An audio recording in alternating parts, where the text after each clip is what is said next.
Vous vous rappelez sans doute que l'année dernière, j'ai défendu le classique Disney surdétesté, Wish. Mais, compte tenu du nombre hallucinant de critiques injustes qu'il subit, j'ai décidé de lancer ce nouveau format de vidéo où je les démontrerai tous une par une. Pour commencer, j'ai choisi de parler de ce qui est sans doute la plus grosse incompréhension autour de ce film, la dichotomie entre Asha et Magnifico. Vous avez sans doute déjà vu des critiques qui descendent l'héroïne de Wish, car elle exigerait de la part du roi Magnifico qu'il exauce tous les vœux, malgré que ce soit une mauvaise idée. Ce qui est vrai, après tout, tous les vœux ne sont pas forcément positifs.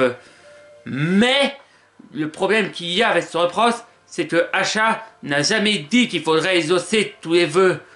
En réalité, elle demande au roi de laisser à la majorité dont il ne compte pas exaucer les vœux la possibilité de les réaliser par eux-mêmes, ce que ce dernier refuse car il craint pour les conséquences que cela engendrerait.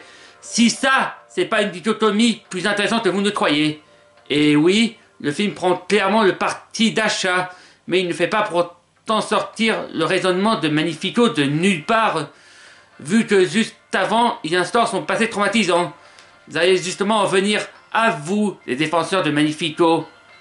Vous qui disiez qu'il a raison de ne pas exaucer tous les vœux et de garder en plus ça pour lui. Auriez-vous oublié que dans la scène où il se dévoile, il révèle qu'en prenant les vœux des gens, il leur prend également la meilleure part d'eux-mêmes. Et même si les agissements sont faits pour de bonnes raisons, ça n'empêche que son rapport avec le peuple de Rosas est clairement qualifiable de relation toxique, voire de dictature. Voilà, j'espère que vous avez compris en quoi cette dichotomie est ultra incomprise.